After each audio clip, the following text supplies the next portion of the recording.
चीन भविष्य की धरती पर बसा एक नया संसार, जहां तकनीक केवल टूल नहीं, जीवन शैली बन चुकी है। शंघाई की ऊंचाइयों में उड़ते ड्रोन और रोशनी से लिपटे स्काईस्क्रैपर, हर दिशा में भविष्य सांस लेता है। बीजिंग अब सिर्फ राजधानी नहीं, बल्कि एक गहरा भरा आत्मचालित स्मार्ट शहर बन है, जहां सड़कें सोचती हैं और ट्रैफिक खुद ब खुद बहता है। हर चौराहा अब एडीआई से नियंत्रित पेज होता है। सिग्नल नहीं, बल्कि डेटा डिसाइड करता है कौन रुकेगा, कौन चलेगा। यहाँ ट्रैफिक नहीं होता, होती है केवल गति और स्थिरता। वाहन अब जमीन पर नहीं चलते, वे हवा में तैरते हैं। टैक्सी अब कोई गाड़ी नहीं, बल्कि ड्राइवरलेस एयर कैप्सूल है, जो हवा में उड़ते हुए आपको मंजिल तक पहुंचाते हैं। नानजिंग की मोनोरेल शहर को जमीन पर नहीं, हवा में जोड़ती है। हर कोने पर लगे हैं स्मार्ट सोलर रोड पैनल्स, जो ऊर्जा भी बनाते हैं और चलते चलते आपकी कार को चार्ज भी करते हैं।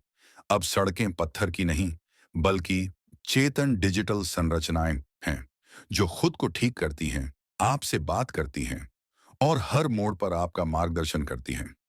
2050 का चीन एक राष्ट्र नहीं, बल्कि तकनीकी कल्पना का जीवित स्वरूप किरण है। 2050 का चीन यह वह जगह है जहां भविष्य ने आज का रूप ले लिया है, जहां शहर अब सिर्फ ईंट और कंक्रीट से नहीं, डेटा, एल्गोरिदम और आर्टिफिशियल इंटेलिजेंस से बनाए जाते हैं। बीजिंग अब एक जीवित मशीनावरण है। हर इमारत, हर सड़क, हर मोड़ सोचने में सक्षम है।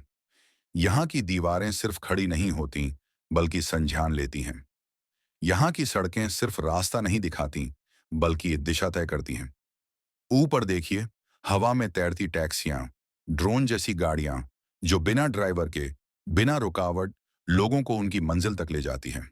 न कोई हॉर्न, न कोई ट्रैफिक जाम, क्योंकि अब हर वाहन एआई से नियंत्रित होता है और ट्रैफिक सिर्फ जमीन पर नहीं, आसमान में भी व्यवस्थित। एक बच्चा अपने होलोग्राफिक स्कूल में बैठा है, एक बुजुर्ग अपने एआई सहायक से बात कर रहा है और एक महिला अपनी खिड़की पर खड़ी होकर मोबाइल से ड्रोन टैक्सी बुक कर रही है। यह विज्ञान कथा नहीं है, यह है चीन का नवनिर्मित वर्तमान। एक ऐसा समाज जहां हर कदम पर टेक्नोलॉजी सांस लेती है, जहां इंसान और मशीन के बीच की दीवारें टूट चुकी हैं, जहां शहर अब सोचते हैं, बोलते हैं और निर्णय लेते हैं।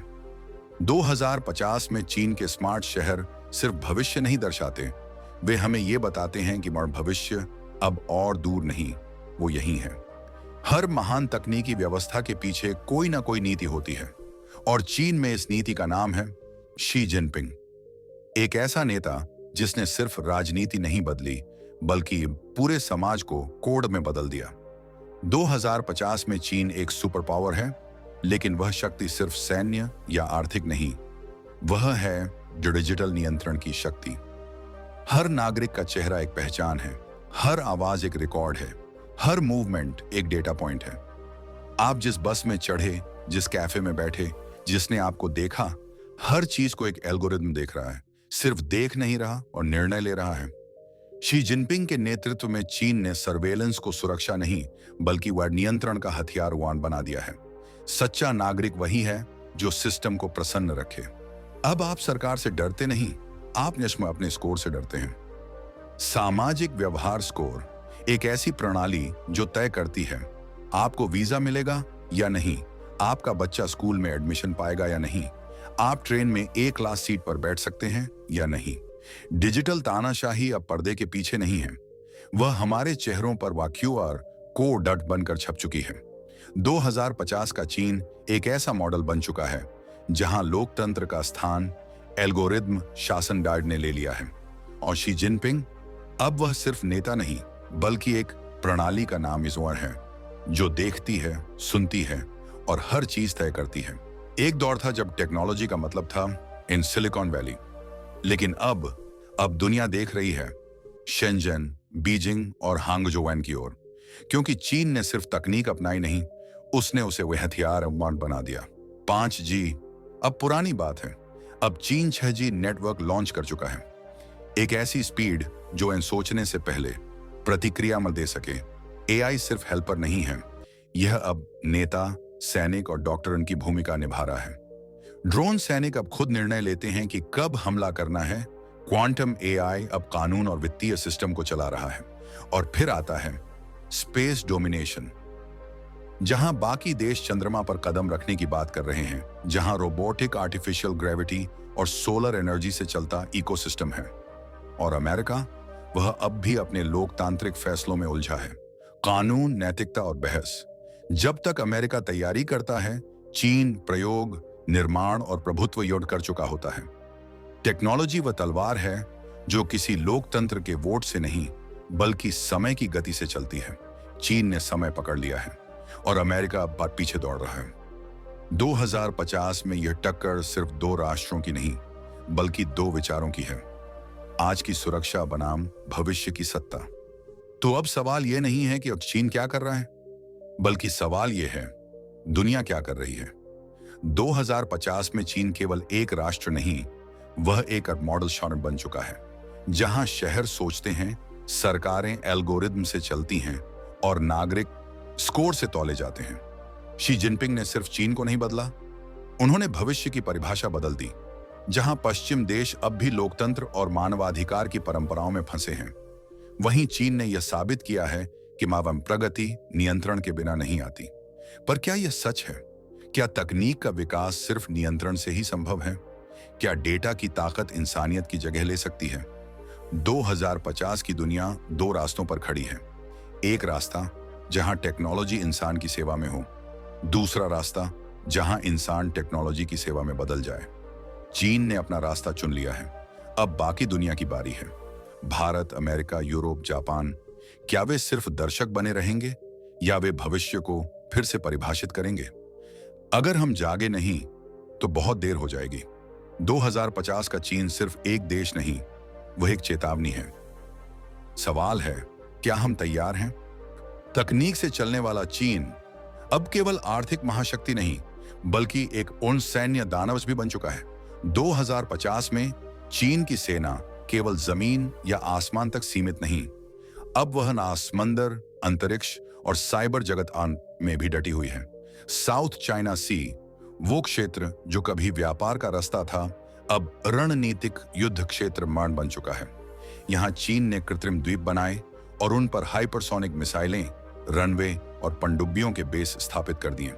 हर चट्टान पर एक किला खड़ा है, हर लहर के नीचे एक निगरानी तंत्र। जो समंदर पर राज करता है, वही विश्व की धड़कनों पर नियंत्रण करता है। अब बात करें, 3 स्पेस डिफेंस रिंग्स बना दिए हैं, एलियो, जियो और लूनर ऑर्बिट में। यहां से वह न सिर्फ पृथ्वी की निगरानी करता है, बल्कि अब प्रेसिजन अटैक भी कर सकता है। अब लड़ाई सिर्फ बारूद से नहीं, बल्कि अब ब्लैकआउट से होती है। एक बटन दबाओ, दुश्मन की इंटरनेट, सैटेलाइट और बैंकिंग सिस्टम सब ब्लाइंड ऑन हो जाएं। चीनी सेना के पास अब है AI controlled combat drones, hypersonic glide vehicles, anti satellite lasers, cyber warfare divisions, autonomous naval fleets. Bharat, America, Japan, Australia सभी समुद्री घेराबंदी कर रहे हैं, पर चीन पहले ही 3 कदम आगे है। 2050 में चीन की पीपुल्स लिबरेशन आर्मी अब सिर्फ एक सेना नहीं, बल्कि एक फाखड़ी मल्टी डोमेन युद्ध मशीन मान है, जो हवा, पानी, जमीन, अंतरिक्ष और डेटा हर चीज को हथियार बना चुकी है। तकनीक से चलने वाला चीन अब केवल आर्थिक महाशक्ति नहीं, बल्कि एक सैन्य दानवन भी बन चुका है।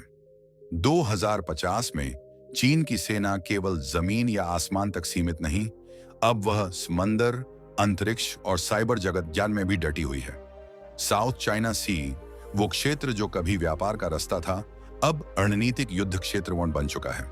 यहां चीन ने कृत्रिम द्वीप बनाए और उन पर हाइपरसोनिक मिसाइलें, रनवे और पनडुब्बियों के बेस स्थापित कर दिए। हर चट्टान पर एक किला खड़ा है, हर लहर के नीचे एक निगरानी तंत्र। जो समंदर पर राज करता है, वही विश्व की धड़कनों पर नियंत्रण करता है। अब बात करें स्पेस डिफेंस आवर्स की, जहां चीन ने 2085 तक 3 स्पेस डिफेंस रिंग्स बना दिए हैं, लियो, जियो और लूनर ऑर्बिट में। यहां से वह न सिर्फ पृथ्वी की निगरानी करता है, बल्कि प्रेसिजन अटैक भी कर सकता है। अब लड़ाई सिर्फ बारूद से नहीं, बल्कि वहां ब्लैकआउट से होती है।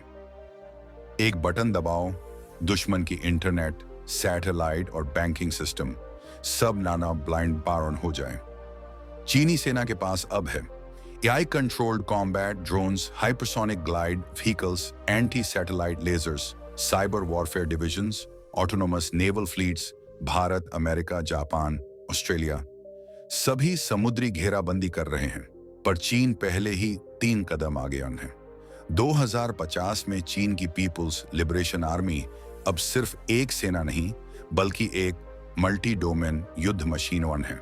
दुनिया के नक्शे पर चीन से निकलती लाल रेखाएं दिखाता है, एशिया, अफ्रीका, यूरोप की ओर जाती हुई। यह सिर्फ एक योजना नहीं थी, यह था चीन का वैश्विक शतरंज का खेल। नाम था BRI, belt and road initiative.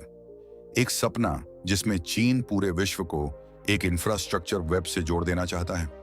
सड़कें, रेल, बंदरगाह, ब्रॉडबैंड, पाइपलाइन और फाइबर केबल्स। और यह सपना शुरू हुआ 2013 में, लेकिन 2050 तक यह बन चुका है एक वैश्विक जाल। चीन अब 140 से ज्यादा देशों में निवेश कर चुका है, पाकिस्तान से लेकर केन्या, श्रीलंका से लेकर इटली तक। जहां जहां जरूरत थी, चीन ने कहा